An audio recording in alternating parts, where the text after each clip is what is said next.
Aloha, everyone. Welcome. I'm Sean Lether, and I want to do a very special welcome to everyone joining us live on the Conscious Awakening Network.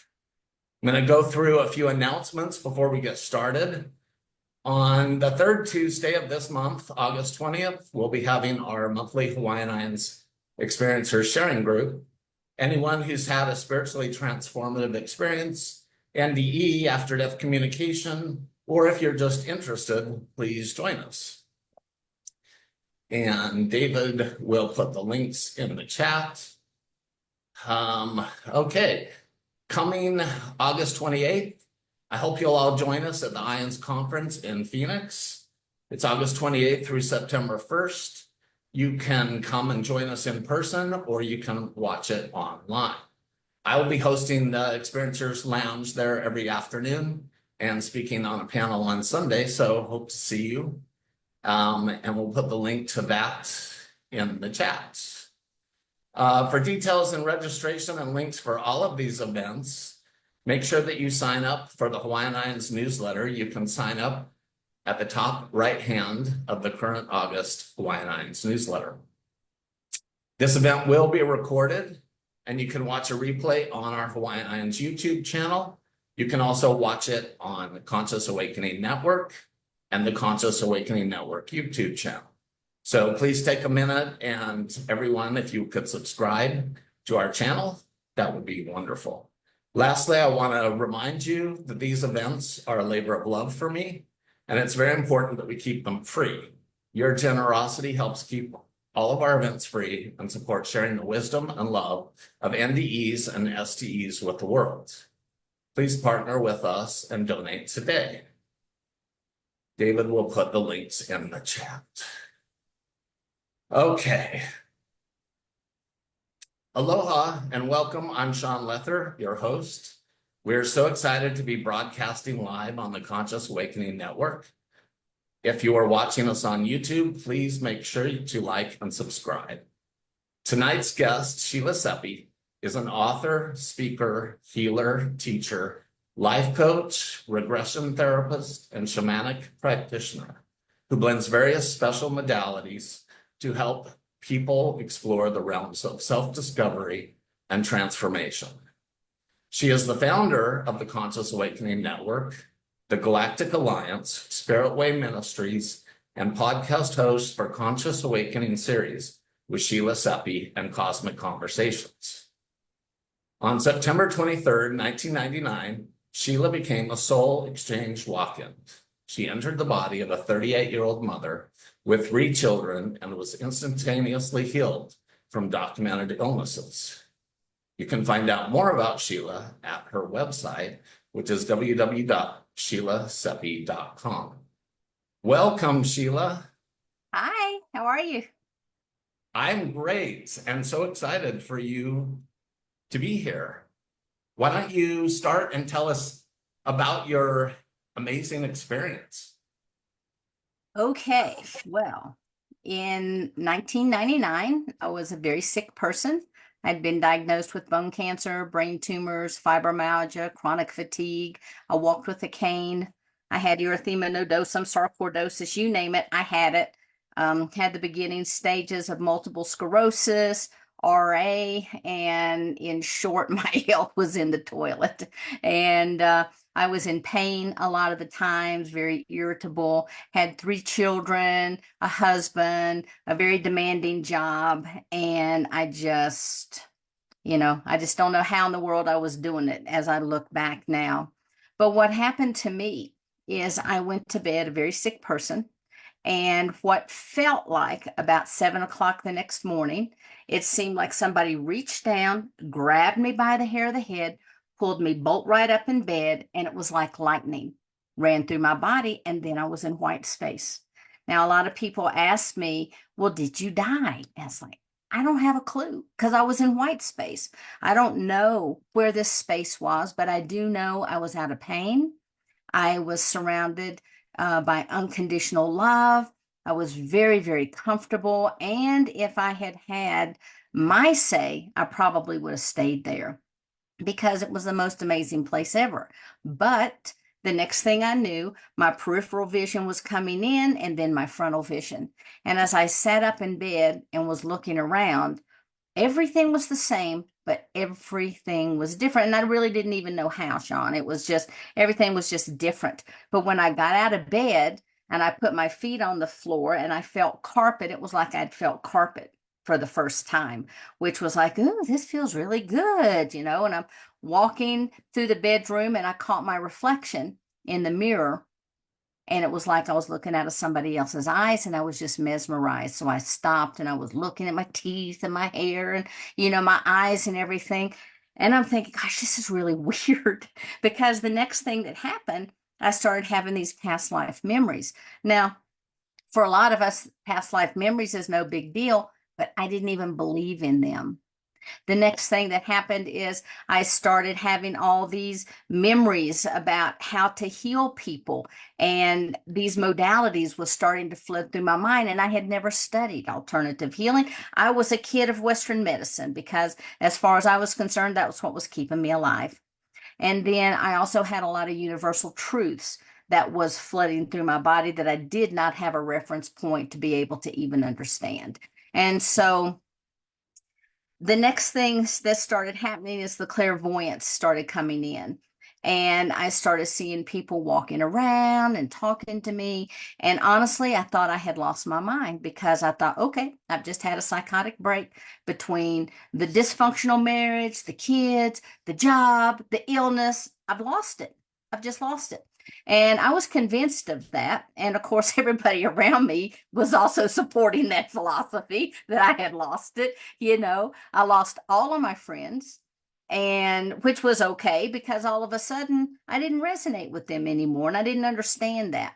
But within 3 months, I had left the marriage, and within another 3 months, had found my first spiritual teacher, actually accepted a job in another state and moved. And so for me, that was kind of spirit's way of opening a door to help get me out. Now, I know a lot of times when walk ins come in, they don't have any support. And at that time, I didn't have support, but I did have support because Spirit set this new job up for me. Spirit provided this house for me. All of a sudden, I had this whole clan of women who were my circle sisters and helped me to raise my kids. And so my kids were at the time 3, 6, and 12.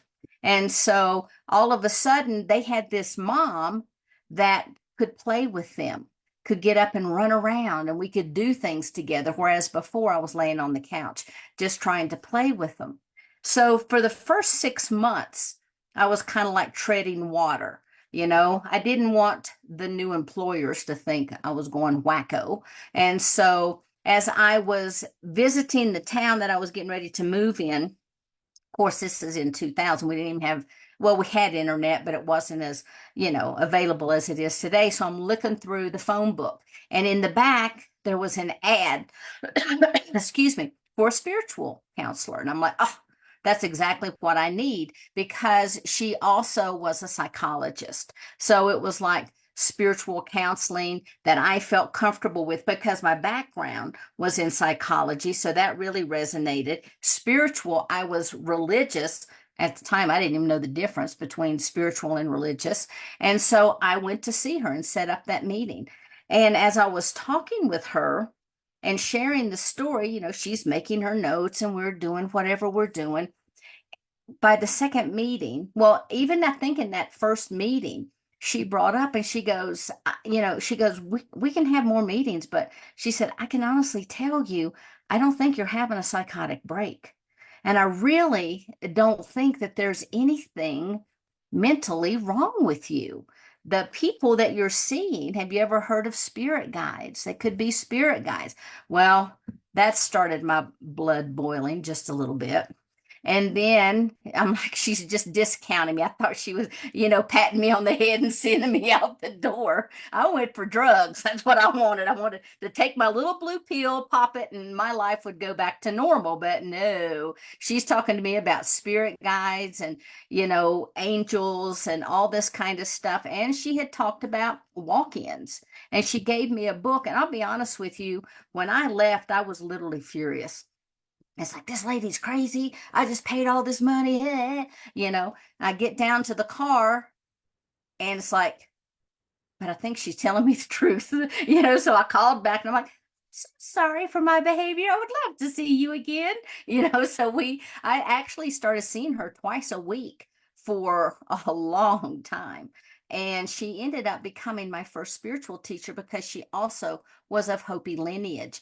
And it was there that I learned that, yes, indeed, those individuals walking around and talking to me were my spirit guides, and that I was clairvoyant and I was claircognizant. I had all the clairs, but when they come online so quickly, it's just too much for the senses. Now it's just, it's commonplace. It's not that big a deal. But when you have that light switch turned on, so through working with her and other people too, figuring out that I was a walk-in was one thing. And then I was told I was a soul exchange walk-in, that my soul literally had left the body and a new soul came in, kind of like reincarnation. And I'm like, first off, it's hard enough for me to believe in walk-ins, and then to tell me my soul left and a new soul came in.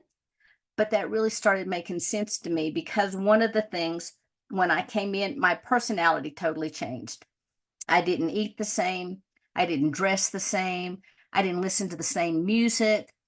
I articulated my sentences much better and about subjects that I really didn't have any knowledge of, but all of a sudden I knew what I was talking about. And that's where everybody started going, okay, here we go. Are no longer our friend. But I stopped being invited. People stopped calling me, the whole 9 yards. And so I began to learn from my spirit guides, though, that yes, indeed, I was a walk in. And I began to develop a relationship with them because I was also learning about shamanism. And truly, it was shamanism that helped to anchor me. And I feel really, guided, guarded, and blessed this whole time. Now, the other thing that I discovered is that I am part of a collective. And so what that means is there was not just a single soul that came in, but a soul that's connected to many, many pieces. Yes, it's all in here, but yes, it's all out here too. And so it's a very succinct type of experience. I mean, I can't tell the difference when one person's coming in or another person's leaving, because I just have access to different information. So I'm constantly connected to them. One of the newest members, well, first I have several members that help me, assist me with healing. And then I have a new one that has come in, and her whole main function is all about working with the DNA. And so she speaks light language and uses different frequencies, etc., as we're working, but they provide tons of knowledge. Now, when I'm writing or I am working on something, believe me, they're the ones that's doing the work. Let's look at the Conscious Awakening Network as an example. They just told me that I was going to do it. And I have learned the hard way that when they say you're going to do something, you're going to do it the easy way or the hard way, but you're definitely going to do it. And so I'm like, well, great, I'm happy to do this, but you're going to have to open the doors and show me how. And everything has just been bam, bam, bam, bam, bam. Within 2 days of saying that, I had the right people show up in my life. And then when I discovered that, this is a little bit more than I thought, it's a lot more involved than I thought it was going to be, then they put the technical team right in my lap. And my tech guy actually came to me because he had written the letter to the wrong person and accidentally sent it to me. It was supposed to go to another Sheila. And so I got a hold of him. I'm like, well, this is not the Sheila that you think it is. However, and then we started this conversation, and he's still with me today. And so for me, being a walk-in has been truly a blessing in my life, because all of a sudden I had my health back, and I've never really been sick again. I've had some really weird, funky things to happen, but as far as any of those illnesses, they have never ever come back.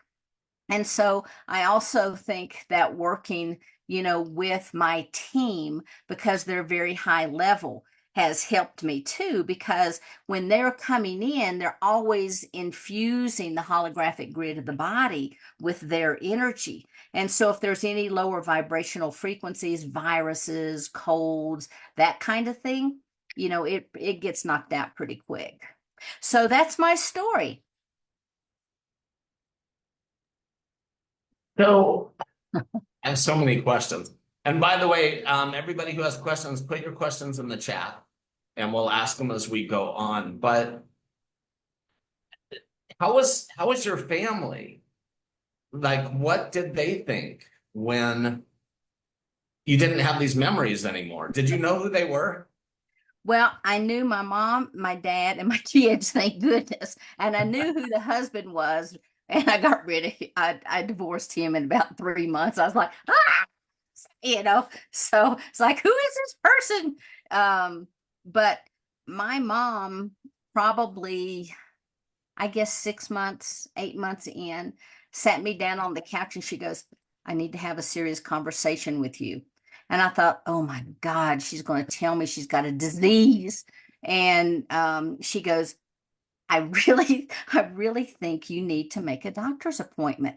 I said, you think I need to make a doctor's appointment? She's like, yes, I think you have the beginning stages of Alzheimer's. Because I didn't remember anybody. We had just come back from a funeral, and apparently it was a cousin that I had no really memory of. All these people came up. Oh my God, we haven't seen you in so long.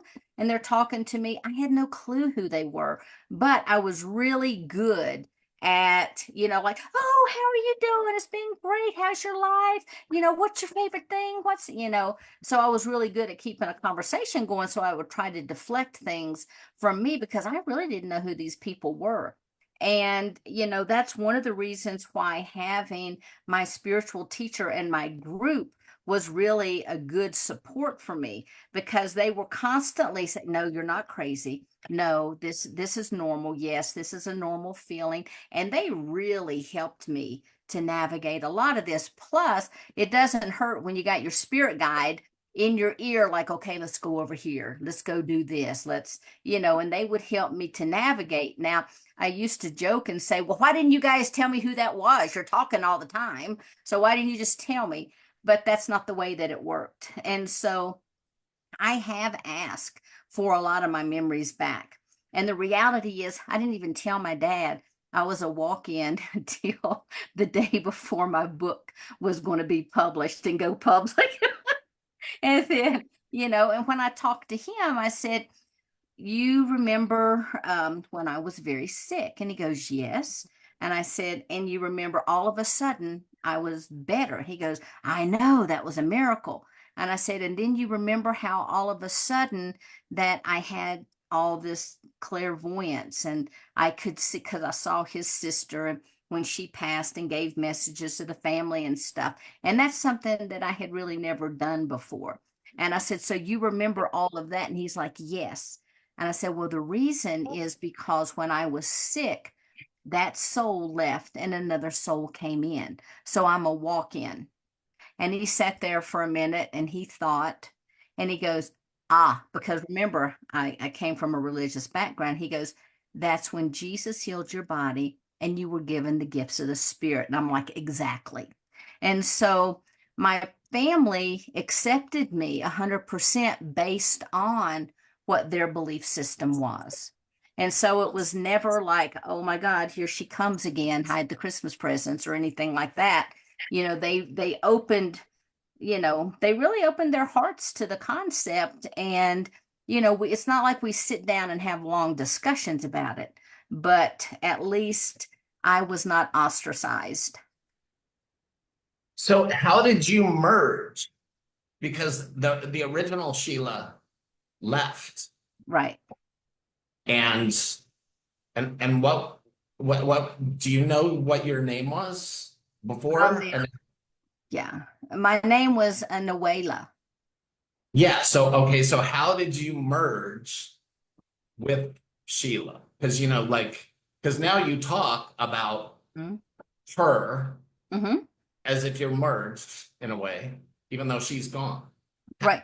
How did you do that? Well, remember, when you become a walk-in, and even though the soul left, you're coming into this physical body that they have already imprinted on. This is just an avatar. So I got a used car with all the baggage, all the karma, everything that was with it, all the family problems, all the finance, everything. You take that on and you get it cleared up before you can start your mission. But for me, because I still didn't know what was going on, remember, I'm from a collective. That soul, when they left, was an Arcturian soul.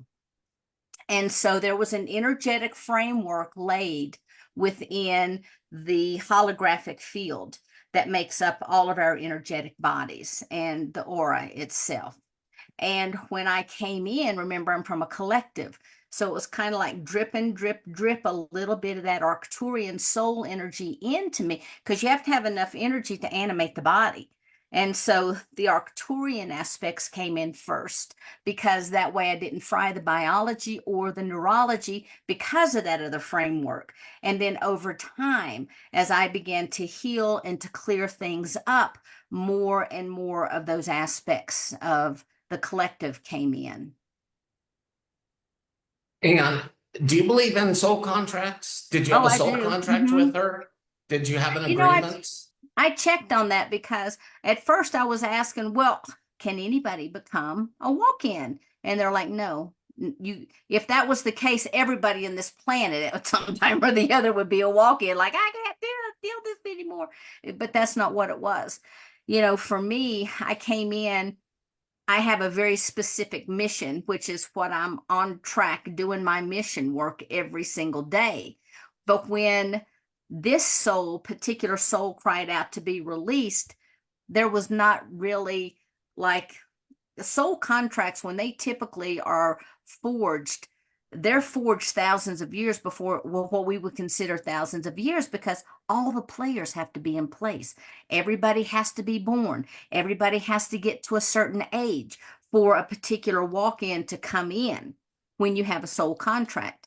But this one did not have a soul contract. And when this soul cried out to be released, I was already here in the earth sphere, because we had been called by Gaia to assist, and we were helping in the crystalline grid, sending in light codes into the collective consciousness, trying to help people to wake up, trying to send in healing codes, sending in codes of love and compassion.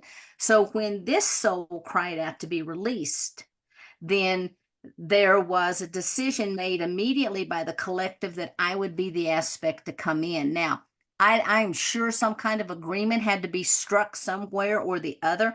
I have no knowledge of that. But when I asked them, was this a pre-birth plan? Was this a pre-agreement? They said no.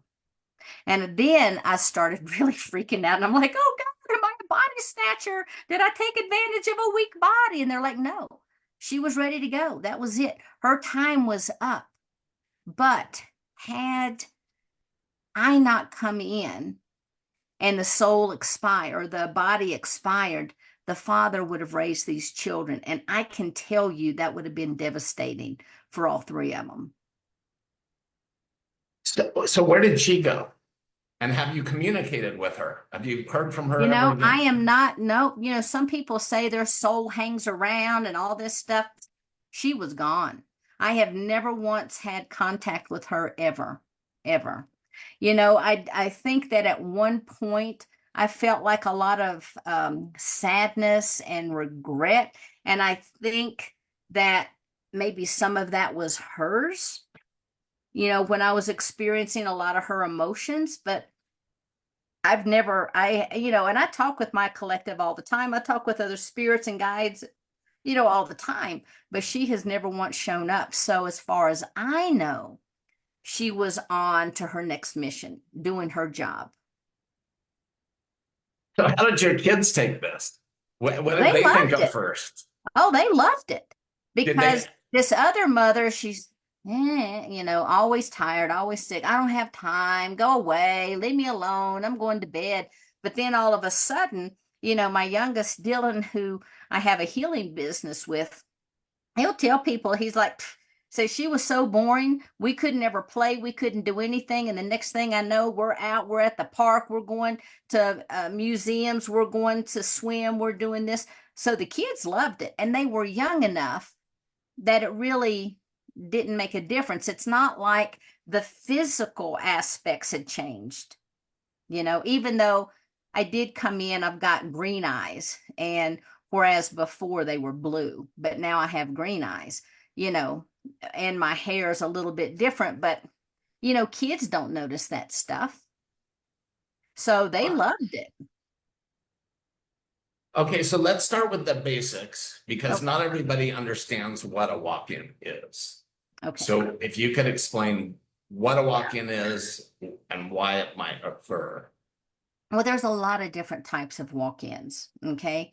And so for me, my soul, just like with a near-death experience, how the soul leaves the body and it has an experience and then it brings that information back with it when it reanimates, instead of the original soul reanimating, another soul came in. And that soul had a totally different mission. I truly believe that the soul had its own mission, but for whatever reason, it got caught up in the 3D life, was sick and everything, and could not continue the mission. But a walk-in is not just a soul exchange. There's also what's called a soul infusion. And there's a lot of different types of soul infusion. So the first kind is when you have more of the higher aspects, more of your higher self or more of your oversoul to come in and to anchor into the body, but there's a little bit of that original soul energy that remains. And then the other type of infusion is what a lot is happening on the planet now because of all the hard work and the meditations and all the one-on-one spiritual work that people are doing on themselves. They raise their vibrational frequency high enough that more of that essence comes in freely without having to be a walk-in. But then you have like overlay souls that, like, if this is the soul, another soul will come in and actually lay over top of it and help infuse it, give it life force. And so there's many, many different types of walk-ins that happen. Mine was just kind of a dramatic event, and it was a dramatic story, and it was a dramatic life-changing event for me because I've never been the same. People, they can ask me all day long, my story, my memories never change on that. I gain more and more information as I am able to vibrationally or even mentally handle that information. But the story itself is the same since day one. And the feelings, every time I talk about it, I can feel that, resonance inside of me. And so why do walk-ins occur? And also, you can't ask for a walk-in, like, I want to check out of here, someone else take over. Can you? No. There is of course, if you believe in the pre-birth plans, a lot of times when people come in, they only need like to experience the first few years of life, or they might need to experience what it's like to be a teenager, or they need to experience what it's like to be a young adult, or to give birth, or to experience death, or to do whatever it is, and then they're complete. And when they're complete, it's time for them to leave. But you got a perfectly good body here. Coming to this planet, being in human form, especially at this particular time on the planet, is really, it's a very, it's a gift. It's truly a gift because forever is a long time. And when you are not in a physical form and you're on that other side, if somebody were to come up to you and say, "Hey, Sean, I heard of this place that you can go and you can laugh and you can actually taste food, not just know what it's like, and you can experience love and you can experience hate and you can, experience all of this stuff," you'd be like, "Yeah, I'm in." Even though when we get here, it's like, what was I thinking? That heartache is not as cool as I thought it was going to be. But it is something that you can experience. Because, you know, when you're on the other side, you know what it's like to be everything. You know what it's like to be the water. You know what it's like to be the wave on top of the water. You know what it's like to be the fish and how it feels to move in the water. You know everything. But when you're here, you can jump in that water. You can feel it on your skin. I'm telling you, the first couple of years I was here, I was just like, oh, I got to touch and I got to taste and I got to feel everything. I was so excited, just about everything. Grass. It's not like I was watching grass grow, but I would just sit and look at it. It's like, oh my gosh, look how beautiful that color is. I mean, I was amazed by everything. It's like being an infant, you know, in having an adult mind in an infant's body, that all of a sudden you're experiencing everything for the first time. And so walk-ins come in for a lot of different reasons. So some of it can be they have a soul mission that they need to accomplish. Sometimes it's because this soul mission needs to occur at a certain point, or they need to anchor in certain energies, or they have a certain task that needs to, you know, occur. It's hard, you know, when you look at, and there's thousands of walk-ins on this planet. Sean, I think, you know, from the way we've talked, you're probably a walk-in also. And so, you know, when the soul is forever, why would you not want to come in and have all the experiences that you can have? You know? And so, as I was talking about earlier, and I kind of got off track, when I entered into the body and I took on this form, I had to do all this cellular clearing, because then I was dealing with the genetics from that family. I was dealing with the soul imprints of the experiences that that soul had had previously to me. And so all of that had to be cleared out. And honestly, you know, the healing, that was kind of the easiest thing. And I tell people, I said, if I had been a doctor, and this also is a Godism, it has to be, because if I had been a doctor and I had a client as sick as I was, and they came back and they were perfectly healed, instead of saying, wow, this is great, and sending me out the door, I'd have been like, come back next week and let's run some tests. You know, I want blood samples. I want this. I want that. How did this happen? You know, and all of a sudden, why are your eyes a different color? And what's up with your hair? You know, of course, everybody changes their hair, so nobody thinks about that kind of stuff. But the reality of it is, you know, when you start this cellular clearing, if you are sick, then in my case, I became healthy. Now, a lot of times, let's use the example of maybe star seeds when they wake up, not necessarily a walk-in, but let's say a star seed wakes up. That's an instant vibrational shift in the body. And I hate to tell it to people, but you know, probably very few people are from Earth. Very few people are Earth seeds. Most people are from other planets, other dimensions. It may be the first time. They may have just individuated from source, and this is their first experience. Or they're a star seed, because there's a lot of planets out there.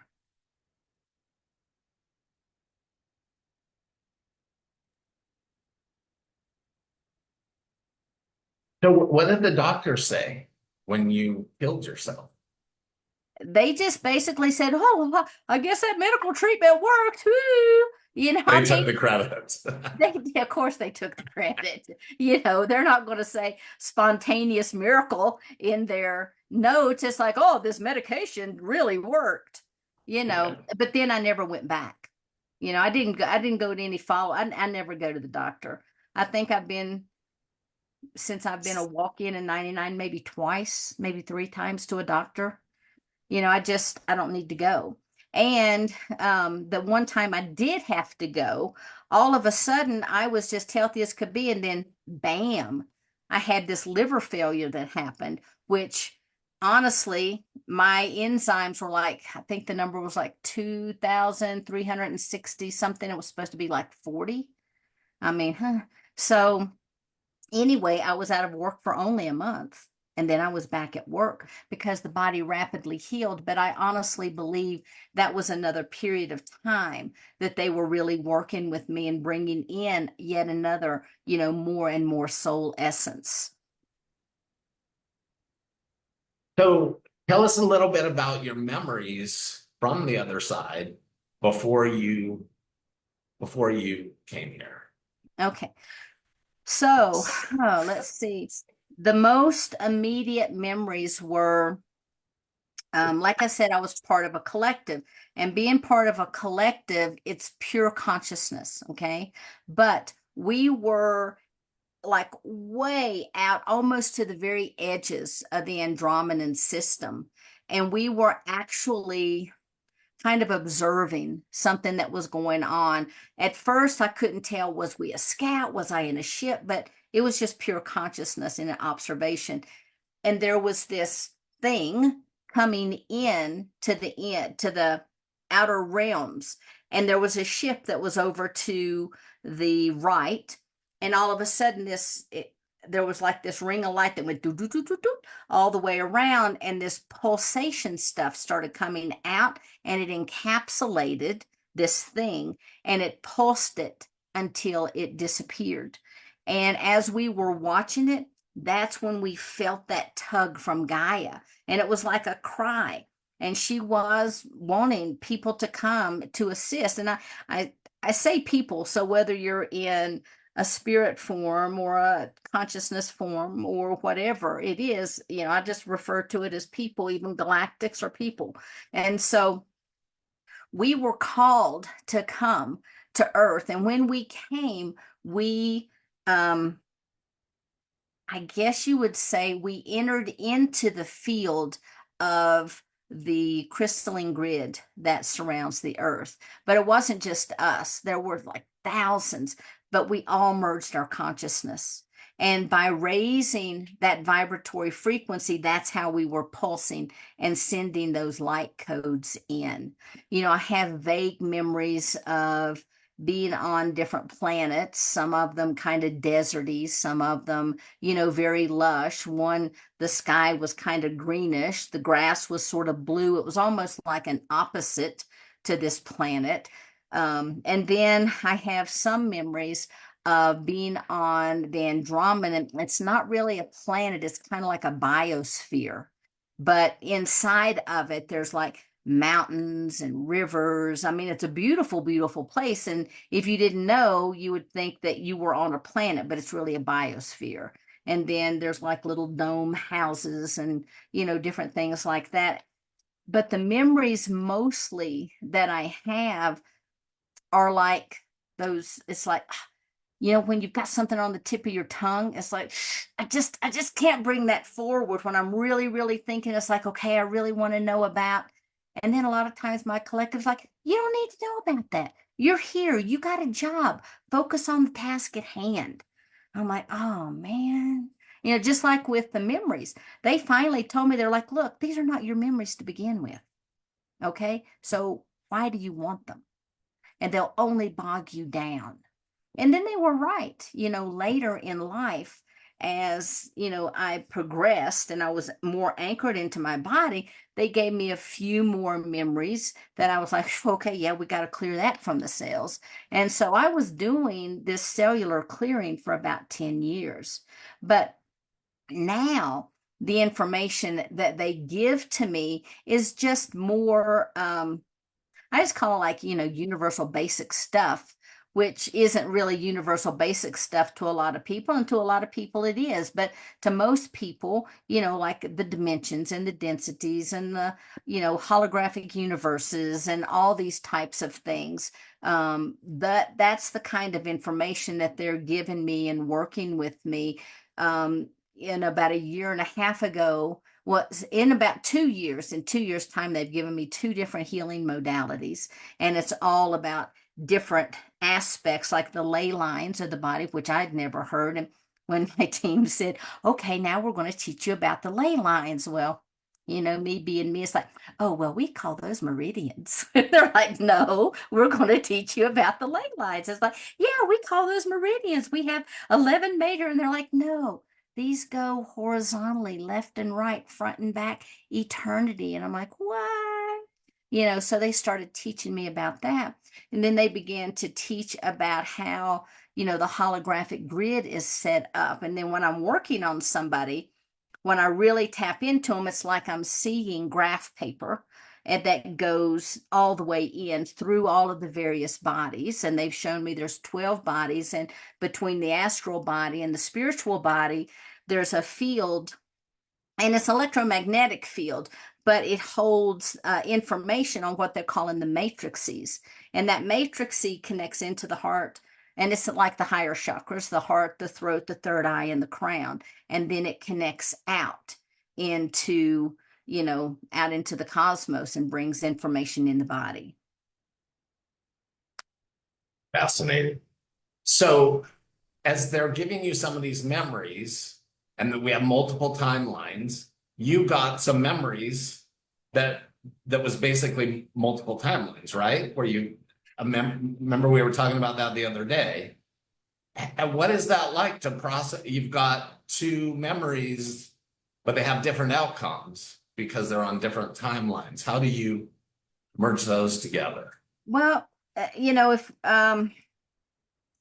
there's a lot of different timelines that's at play right now, even on the planet. But when you are not in physical form, they're not even really like timelines. They're just more different vibrational frequencies. And depending on what the resonance of the individual or the collective is at that, and collective being collective people at the time, that determines what you are in resonance with. And so you can have higher timelines, you can have lower timelines, but they're all just frequency bands. But these frequency bands, I guess you would say, have their own, I guess outcome is probably the better way to look at it. So, there's one timeline that the planet would be destroyed. There's another timeline that everybody has a spiritual awakening. There's another timeline when the timelines split and part of the people go one place, part of the people go another. There's other timelines where everyone, transitions at the same time. And so it all depends on the resonance that the individual and the population hold. So, like if you're above looking down on the planet and you're looking into the light quota that the souls hold, because each of us are already in our light bodies. We just have, I call it the meat suit. We just have these meat suits over top of it, and you can't see it, but we're already in our light bodies. But from above, you can see those light bodies if you're looking down on the planet with different kinds of eyes.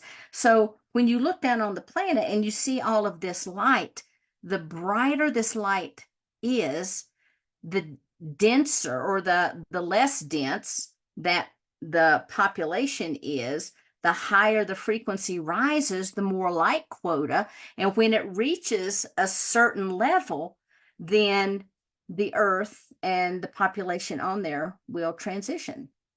And so, that is one particular timeline. And so it's really interesting that, how, because we're co-creators, we can lock ourselves into a particular timeline by believing this is what's going to happen.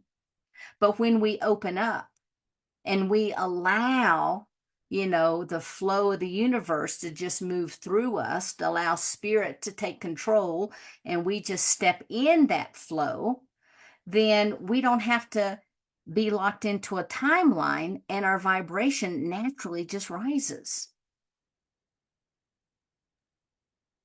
So that also helps you understand that's all just a big story too. It And you is. can choose whichever story you want to. Absolutely. You have to Participate. remember, we are all part of source energy, having this grand experience together. So when source individuated and we came down into the oversouls and down, blah, blah, blah, and we got to where we are now, we are still source. And we are having these experiences, but we're having them individually and we're having them collectively. Yeah. So somebody wants to know um,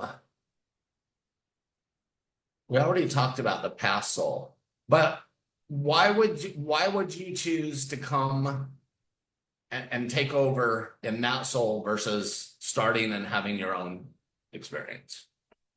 Because I didn't need to have my own experience. I've already kind of been there, done that.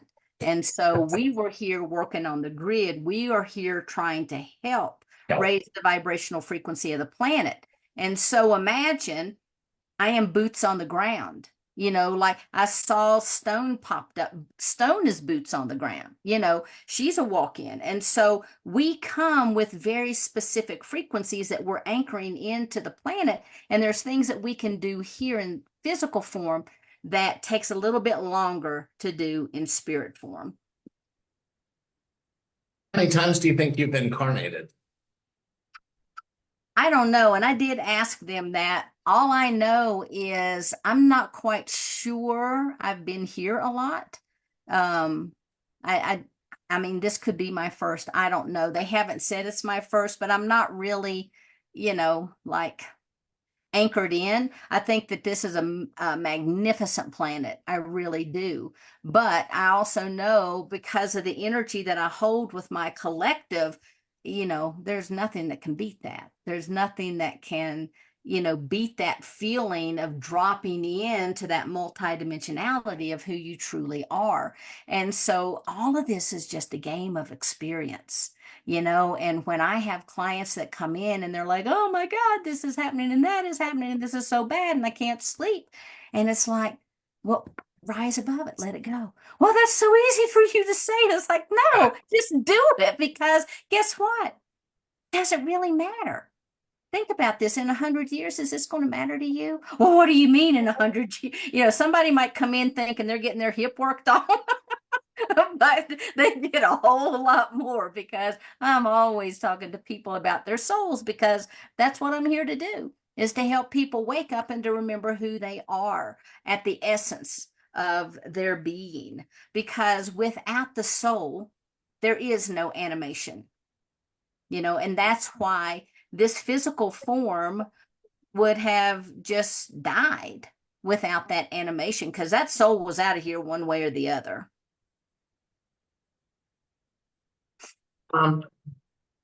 What do you have any idea of what percentage of the people on Earth are walk-ins? I've never really asked about a percentage or anything. I do know that at one time, one year, they said there was going to be like 166,000 new walk-ins to come in that year alone. But then they kind of pulled the plug on that. Now, there's very active walk-in programs in the galaxy. And I know it sounds, if you're not really into the galactic history and stuff, it might all sound kind of science fiction. But the reality is, we're just one little speck in the universe. We're one little speck here in our solar system. There's life everywhere. I mean, this whole solar system is teeming with life, and a lot of people are just dying to get in here. There's a line of souls that's ready to just walk in at any time. But throughout history, there have been walk-ins. And when I was writing my first book, they said, I met this guy who actually was Abraham Lincoln. He had walked into Abraham Lincoln's body, and he was talking about conversations that Abraham Lincoln had, and that he had gotten calls and he couldn't talk about certain things, and so a lot of people believe that possibly Jesus was a walk-in when during that baptism, that when he rose back up. A lot of people, I had one guest on Cosmic Conversations, and they said there were actually 3 different Jesuses on the planet, only one of them being, Sananda coming in. But there's a lot of different philosophies about walk-ins, but I really, and I know, I'm really trying to normalize these conversations because it's so normal to me. It just makes perfect sense. Why would you give up a perfectly good form, or something that you could, recondition? You know, we buy used cars all the time. Why not get a used body, you know?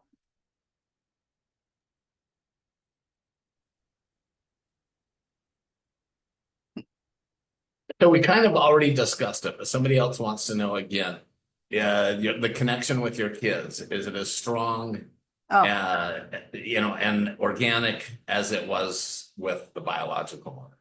I really believe that it's much better because that person was very sick, couldn't do anything with the kids. And, my son is 27 and he and I have a business together. We work together 5 days a week. We get along beautifully. My other daughter just lives 2 miles down the road. So yeah, I would think I do have another daughter that lives back in Virginia where all of this happened. And she has moved back there with her and she has her 3 kids and she's still there with family, but she just doesn't like the snow out here in Colorado. I can't figure that, you know. You don't like 7 months of snow. What's wrong with you? But anyway, so yeah, I'm I still was born in Salt Lake City, and my that's why I kid. live in Hawaii now. So Yeah. I understand not liking Yeah. the snow as Yeah. much. So somebody made a comment, and this is kind of a good thing that you could answer. She Okay. says, I would think the body gets sick, not the soul. So she's, I guess, wondering, yeah, like why would the soul want to leave if it's just the body that's sick? Yeah. I think what happened, you have to remember when we come in, we have that veil of forgetfulness. Most of us don't even realize we're a soul in a body. We think we're a body that may or may not have a soul. Okay. So there's the first point. The second thing is when we come into when we come into a form and we're having all of our life experiences until we wake up out of that 3D and understand that there's more to life than what we have been told, we really think that we're, in human form. We really think that that's what we are, is a human. I hope that answered. Yeah, yeah, I think it did. So, you had talked about you're part of the Arcturian collective, and somebody wants to know if you could talk a little more about star seeds. Sure. As a matter of fact, I have just written another book and it was sent off again to the editor. And I've got this other book that I was working on too. And I did 40 interviews and I am still working on that one. But this one came through very, very easily and very, very quickly because it was a book that I wrote. And then I had Barbara Lamb put in some regressions that people had that kind of substantiate everything that I'm talking about. But when you talk about star seeds, my understanding of a star seed, it's when a soul directly is coming from another planet, comes into the body and wakes up to that remembrance of who they are as that person. And a lot of times, when people wake up, they may not know immediately, like, oh, I'm a star seed, but they may have this longing. It's like, man, I just don't feel like I belong here. I'm homesick, but I don't know where home is. These are some of the things that young star seeds will start to experience as they're waking up because they don't have, like I didn't have a point of reference for any of this. But a star seed definitely is from another planet. And that reminded me too about, the Arcturian collective. I came in first as an Arcturian. I work with Arcturians in my work, but that's one aspect of my soul because I have right now predominantly I'm operating as Andromedan. And so that is you know, that's all of these different lifetimes on a planet that I have already gone through and experienced. And let me bring this up too. When I'm talking about I've gone through this, I've experienced everything. If you think of this fist as being, your oversoul, these are all your multidimensional lifetimes, okay? This little thing right here would be called the Shantias Khan because it contains everything you need for this life. It houses all the spiritual essence, it houses all the soul essence, houses the higher self aspect that you're going to need for this lifetime. And you always remain connected to it so you can download and upload. And so this would be like an Arcturian. This could be an Earthling. This could be, you know, whatever other kind of star system is out there. But like when I came from the collective, I was already back in this. I had already experienced these multidimensionals. They had come back into the oversoul. And so a star seed is actually one of these individual fingers because they're having their own experience on another planet. That's a long answer to a quick question. Sorry about that. It's a great explanation. And it's funny. So I've not told many people, but in 2011, between 2011 and 2012, which was between the first near-death experience and the second one, that's when I realized that I was a Pleiadian star seed. And on one hand, I felt crazy telling people. But on the other hand, it felt like now I know who I am and where I come from, like somebody who, when they get a DNA test. Yeah, exactly. And, you know, so like Pleiadian star seeds, they can come from any of the planets within that Pleiadian star cluster, and they're usually associated with being creative, being very sensitive, being very spiritually wise. And they also have this deep connection with nature, and they have healing abilities. And so a lot of Pleiadians, you know, they will say, man, I have just got to get outside. If I'm not outside, you know, it just drives me crazy. And I know a lot of people here in Colorado that I have met are Pleiadian star seeds, and they love being outside constantly all the time. Yeah, that's how it was for me. I was Yeah, outside in the jungle on the Big Island. yeah, It was yeah, that's cool. perfect. So a lot of people love to hear about the cellular clearing. Do you want to talk a Okay, little more about sure. that? Absolutely. So when I was doing, all right, so let's start like with a blank slate. So when the body is being formed inside of the mother, when it's still a fetus, the soul will begin to visit. It doesn't attach, but it begins to visit.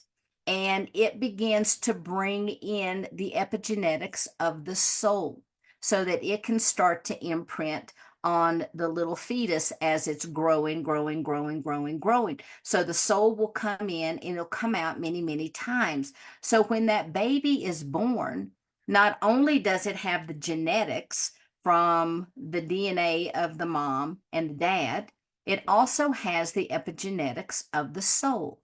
And so that imprinting starts even before the baby is born. Honestly, I really believe that's why in religious texts, a lot of times they talk about, you know, babies being born into sin. I don't think they're born into sin, but I do think they carry the genetics of the family.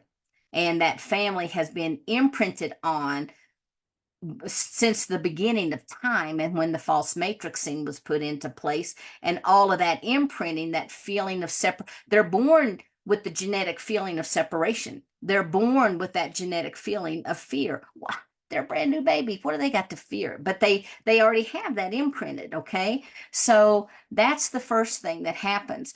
When you start to grow and you start to experience things, it's probably around the age of 3 or 4 that that soul truly just locks in. Now you have that silver cord.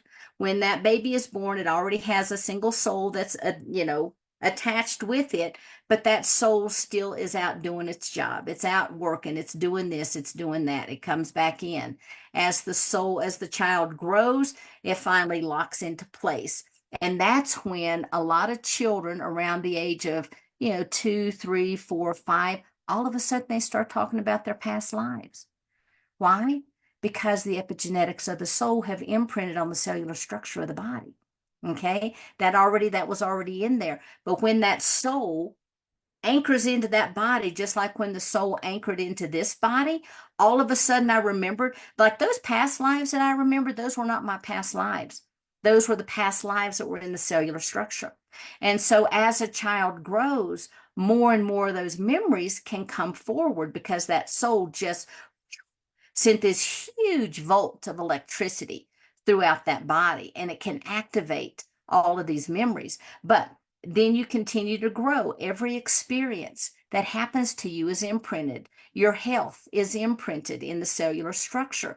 And for me, when I was doing all the basic cellular clearing, I kept saying, my gosh, how much, memory can a single cell hold? This is ridiculous. I thought I'd gotten rid of this.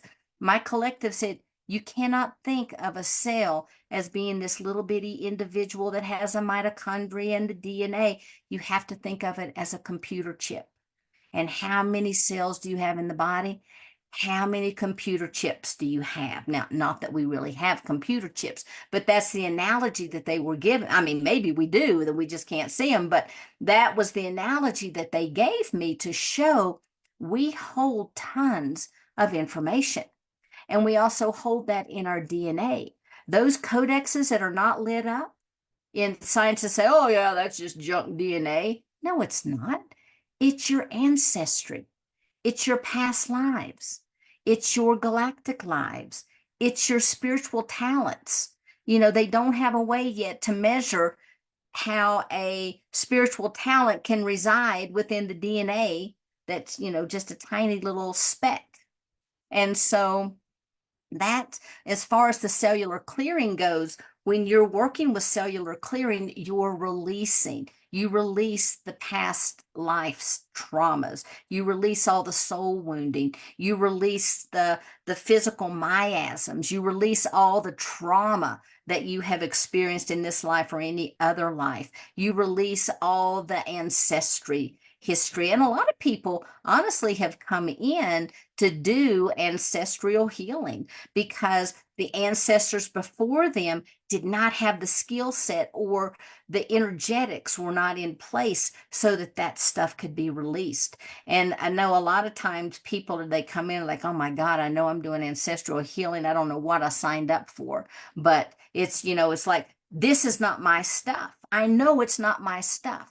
And when you have things going on and you respond in a certain way and you're like, why did I do that? I don't even feel that way. Why did I say that? Understand that that's something that's already a genetic predisposition that you're working to clear. And when people trigger you, understand it has nothing to do with the other person. You might say, oh my God, that person drives me crazy, and I can't believe they did that or they said that. Well, guess what? They're serving as an opportunity for healing because they've triggered you and they're bringing something up in you that needs to be healed. Otherwise, it wouldn't have bothered you. You would have just said, well, that's interesting, and been done with it. It wouldn't have evoked such a strong reaction. So that is something that's located inside the cells also that need to be healed. So some of the past lives that you were remembering were not yours. They were the original Sheilas. Yes. So then you did healing for her Yes. and her ancestral line as well. Yes. Right? Yes. And there are on occasions that they'll give me new memories that I can walk differently than my ancestors before me, and I can clear that. I don't respond the same way that they did. So you're doing healing work for the original Sheilas. Yeah, you have family to. line. Yeah. But what about and what's your original name again? I forgot. It starts with an A. Nawaila. Nawaila. Okay. So what about that family line? Do you do healing for that as well? Right now, that family line is only here to bring in new light codes, to bring in healing to the planet, and to continue the work that is going on. Now, I'm not saying that I, Sheila Seppi, don't have anything that needs to be worked on, because I'm in human form and I've already been here for like 23 years. So obviously there's stuff that can be worked on, but I work on it through the ancestral lineage of the body that I was given. A lot of sense. Yeah.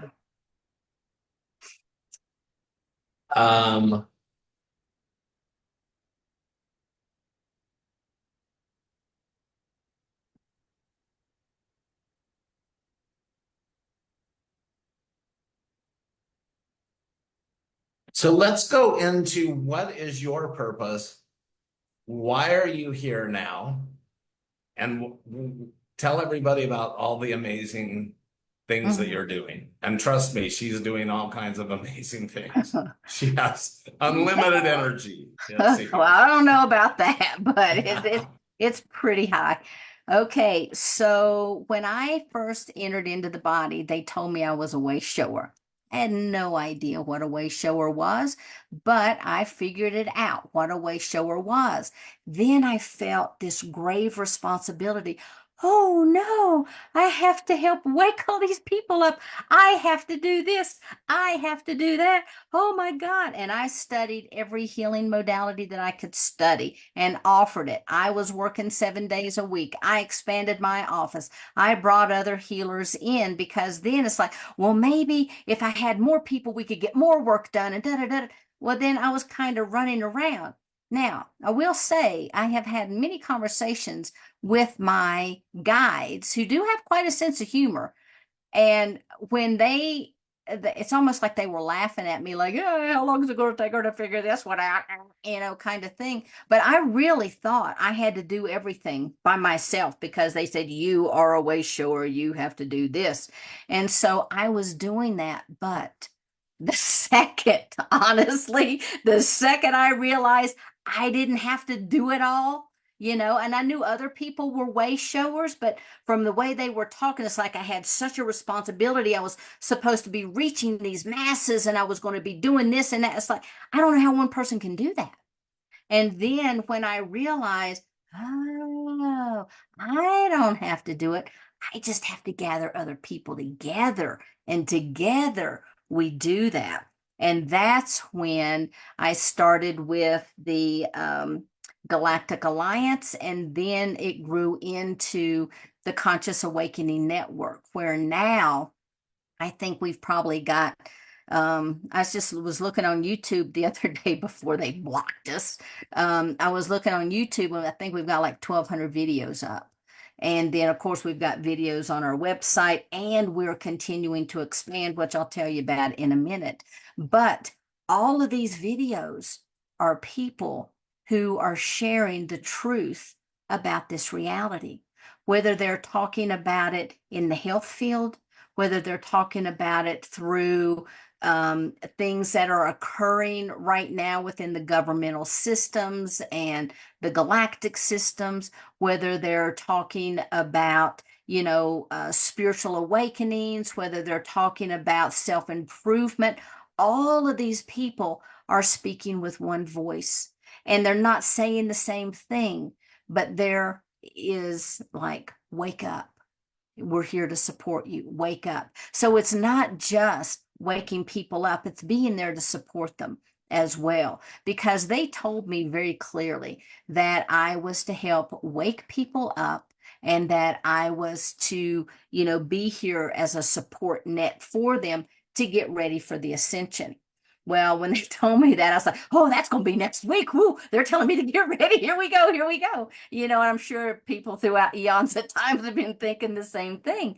But what they were saying is you have to hurry. You have to get people ready. You have to get people prepared, because the quicker that we do this, the quicker that it's a vibrational frequency shift that will happen. Because as far as a human species, we've been ascending since the dawn of man. Every year, humanity ascends in its consciousness. And so this ascension is more about anchoring the truth of who we truly are as a spiritual being, and then allowing our consciousness to move up in the dimensional frequencies. So let me tell you a little bit about what we've got coming up with the Conscious Awakening Network, since there was a little pause there. So Perfect right now. timing because I put the links to both websites Oh, so you can yay. Thank explain you. what they So are. every year I try to give the website a new look and update, that kind of thing. But this year, and not just are we going to have a new look and a new feel, we're also going to have exclusive content that's membership based for the exact reason of what just happened to us. We got our hands slapped again and we're put in YouTube jail because somebody on our network said something. The first time it was, Reverend Michael Carter said something in relation to Jesus that they didn't like, which I'm not going to say because I don't want to get another slap on the hand. And then we had a guest the other night that was talking about some disclosure stuff and got another slap on the hand. But with this exclusive content, people are free to talk without worrying about being censored. And so this will be a membership. It'll only be like $12.99. And the cool thing is we're going to have an affiliate program with that. So everybody listening could actually become an affiliate. And every time someone buys a membership, you get a percentage of that membership just by being an affiliate and sharing all of this wonderful work that everybody's doing.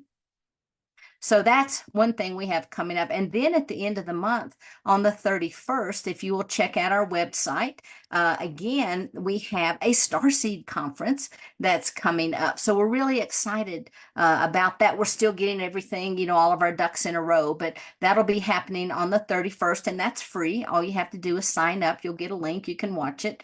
And so most of everything that we have, when we put it out, like with Sean, now that he's on the network, everything will be live on his YouTube, on our YouTube, on his Facebook, our Facebook. It'll also go out to Roku, Amazon, Apple TV, Android TV. Then it'll be on like all the major podcasting, Spotify, Google, all of those. And then it's also on the website, etc. And so we have, like right now, we're going out on about 14 different platforms. And so the messages that are coming through these podcasts are reaching thousands of ears every time somebody comes to speak. I'm going to say that's part of my way showing mission. So I'm going to check that one off. I feel pretty good, because everybody is really a way shower. We're all here to help support each other. We're all here to help, people to wake up.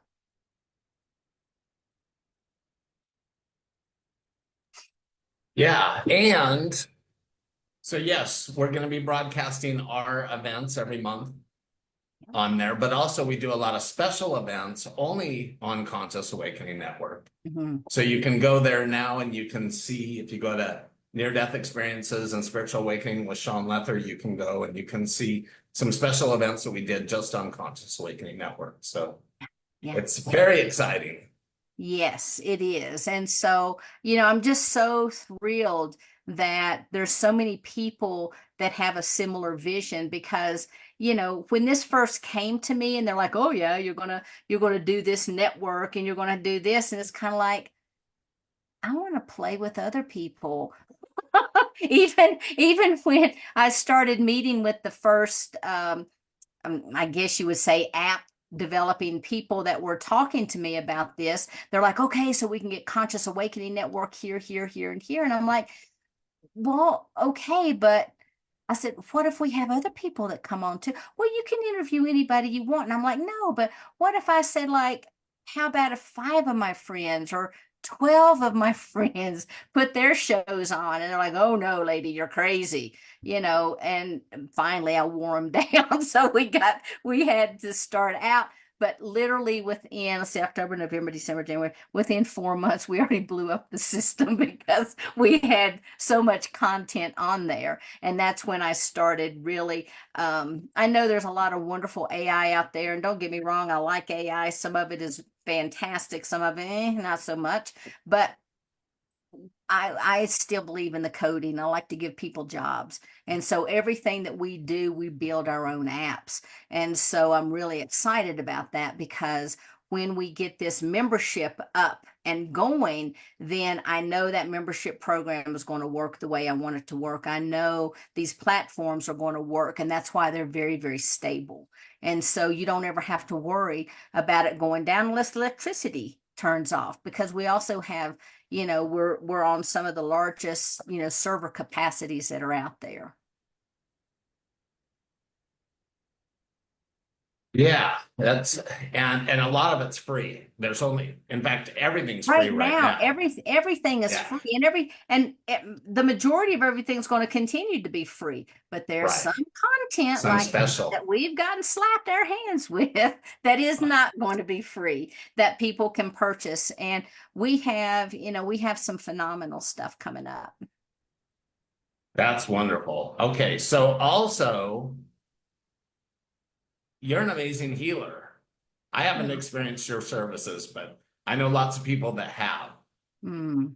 Do you want to share a little bit about what you do to help other people in that? Yeah, well, I do several different things. Because we're located in the Vail Valley, I don't always advertise what people would call the woo-woo stuff right up front, but I guarantee you once I got them on the table, it's all over but the crying, but seriously, my son and I have a business where we do a particular modality where we move muscle, bone, tissue, fiber, put all of that back into original location, break compensation patterns. I work with energetics to, kind of realign the body. I do a lot of frequency work. I have a lot of, play toys, a lot of equipment where we can run scans on the body and tell you what the vitals are, what your emotional states are, that kind of thing, the live and dried blood cell analysis. But then on my website, I do more of all the energetic healing. And so I really do, really what I call holographic alchemy, because that holographic field that we were talking about, I'll go in and I will make little tweaks to that, because a lot of times these conduits of energy are stagnant, or they're not existent, or they have rips and tears and holes. And so what I do with my team is we will repair these. We release the past life traumas. We release the soul wounds, the ancestral issues, things. And I always tell people, don't tell me too much, because when I tell you something, I don't want you to say, oh, yeah, I already told her that. So I just have people to just give me the bare necessities.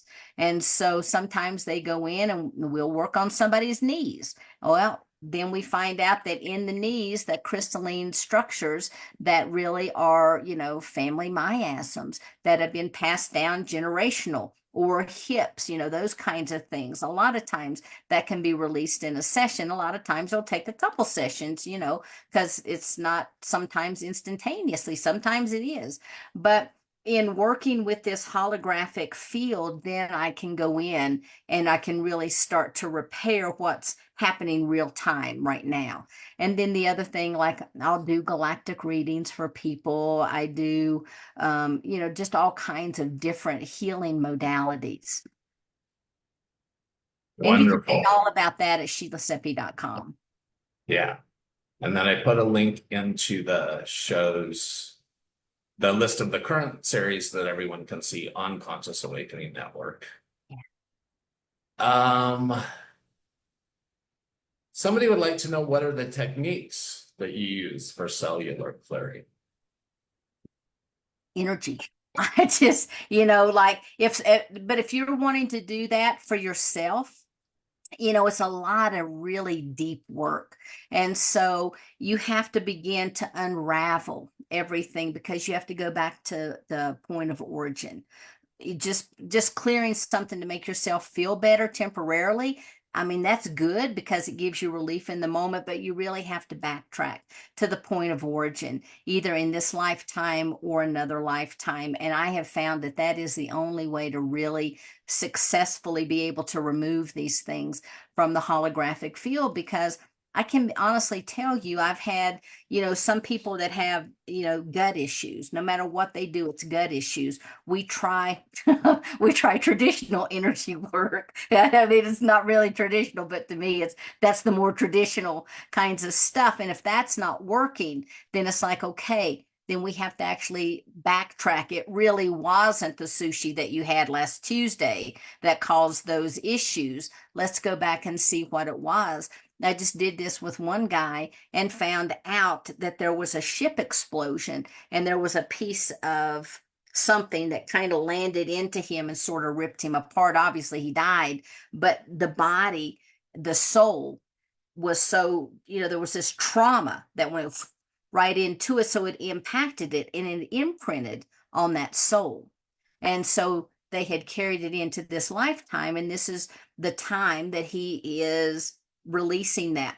And so what happened is he had a blockage that came up that had to be removed. That was actually where that shrapnel had been. And so it's really interesting how our bodies remember things that our mind has no idea about, but everything is located within the subconscious. Also do, the QHHT regression therapies as well, but that's something that has to be hands-on. I don't do that unless it's somebody's right in front of me. In person. Somebody wants to know, so the original soul that checks out, Yep. can they then later become awaken themselves? I mean, I guess they can because they're on the other side. So they can either be reincarnated in here, or they can go to another planet, or they may be resting, or who knows? Because remember, when we go to the other side, sometimes there is a period of rest. Being in human form and having the experiences that we have, especially for, like star seeds, it can be very devastating. Not only do you have this nervous system, which is unlike any other nervous system, you've got this nervous system that is torn all to pieces. You have all these physical aches, all these pains. A lot of people they suffer every minute of every day, whether it's pain or mental torment. That makes an impression on the soul, and that will impact and leave an imprint. And so that has to be cleared. Sometimes it's, they carry it through to another lifetime to be cleared, but sometimes there's like these, it's like light baths is basically what it is. And the soul just kind of goes in and you get these light, and wave frequency infusions to help heal and to repair. You gone to have your DNA checked and compared it to the old DNA of Sheila to see? The old, I'm sure there is DNA on record, but I'm not going to go volunteer my DNA because DNA is a very high commodity. I just heard that Ancestry.com was just purchased by BlackRock, enough said. Oh, really? But Yeah. I thought they were owned by the Mormons. Yeah, well, so did I. But it was tonight's Tuesday. Yeah, so last night on the show, someone was talking about DNA and they put in the comments that they had read that BlackRock had just bought Ancestry.com. And so you have to realize you've got the mega corporations that have their fingers in everything, so they can name themselves whatever they want. Yeah, that's very true. So, you had talked about earlier, when like Eckhart Tolle talks about a new earth and whatever. What do you see with all this craziness? What do you see that is going on? And what advice can you give people to help them stay more centered and not freak out so much about the story, especially now with the election? Everybody's really on edge. Right. Well, first off, you do have to remember that this is all a holographic illusion that we're having. So don't put too much energy into anything because we are co-creator beings. And so I always tell people that which you fear, and this is one of the first teachings that my teacher gave me, that which you fear, you call to yourself. because you're putting so much energy in it, and we are co-creators. We're actually helping to co-create that very thing that we don't want to happen because we have so much fear around it. Okay. And so that's one thing. But when it comes to the new earth, you know, Gaia herself is a sentient being, and Gaia herself is undergoing this massive shift and change.